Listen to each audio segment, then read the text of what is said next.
Friday jam, quarantine jam, May the 1st. It's exhausting. Going to try some experimenting with video software so that I can do little bits and then put them together and make them into a big bit. Another thing I'm doing is putting it on a YouTube page and then just posting a link so that, you know, I feel like one of the big boys.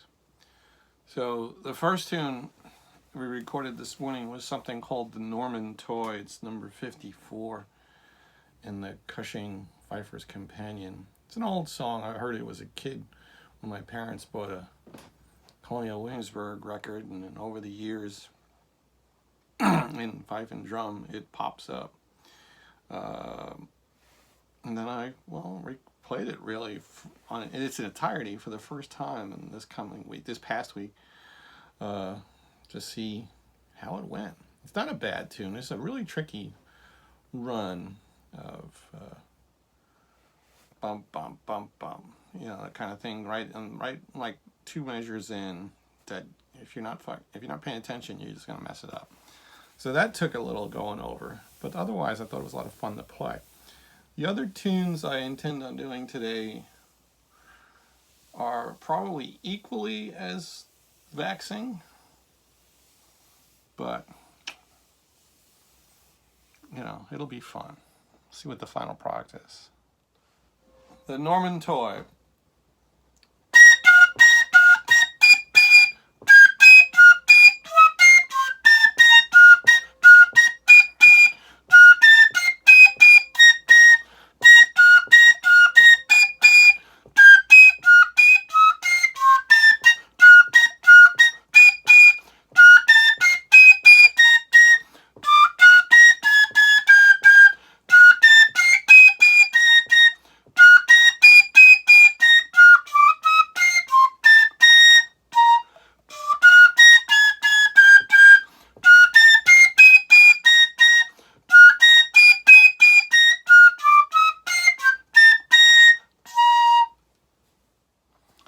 Tune number 2 for today, May 1st, is a classic that for years I actually poo-pooed because I wasn't really sure, of its origins in terms of, where it pops up in the grand scheme of Fife and Drum. I've heard it played in modern venues and by ancient corps, and then I started hearing it played a lot by Civil War reenactors, and I said, they're just playing that because they heard it being played by modern Fife and Drum corps. And where it was actually from, I never knew. Well, here it is in the Cushing, 1805. So it's legit in terms of, it's an oldie. Still, one wonders if 50 or 60 years later, people were still playing this in Fife and Drum, between 1805 and 1861. But I'll be dang if reenactors are still playing. It's called York Fusiliers, and it's a catchy tune. It's the first 4-parted tune I think I've played for this series. So here we go.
Fusiliers, 1805.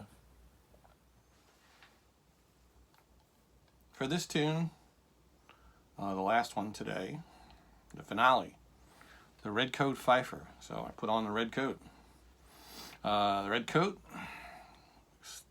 fairly regularly worn uniform of an army musician to help him stand out from combatants. The army was wearing blue coats and things. Musicians were wearing red coats, so you didn't shoot them because there was a rule: don't shoot the musicians. Don't shoot me, I'm only the fife player. Army dressed their field musicians different from their line troops, probably about till the 1840s or so, from what I could see observationally. There was always a slight difference in musician uniforms from regular armed soldiers' uniforms. Even in the Civil War, whenever he was wearing blue in the Army, the field musician, if he had it, would often have a very ornate blue coat compared to the regular Army blue coat.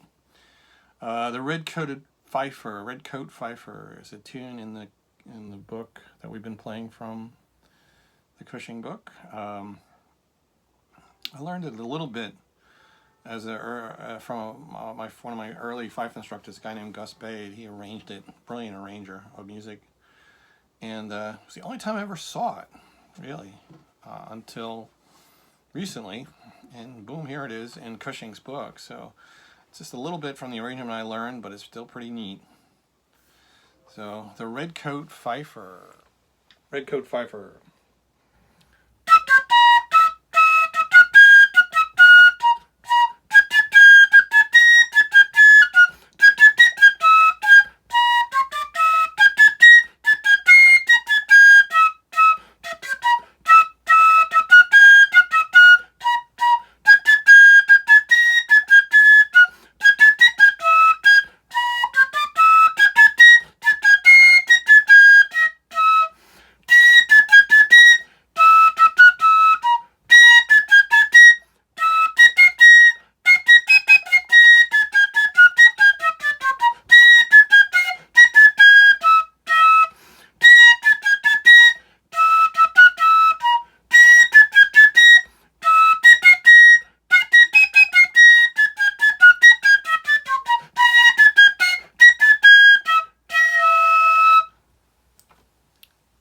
Wash your hands.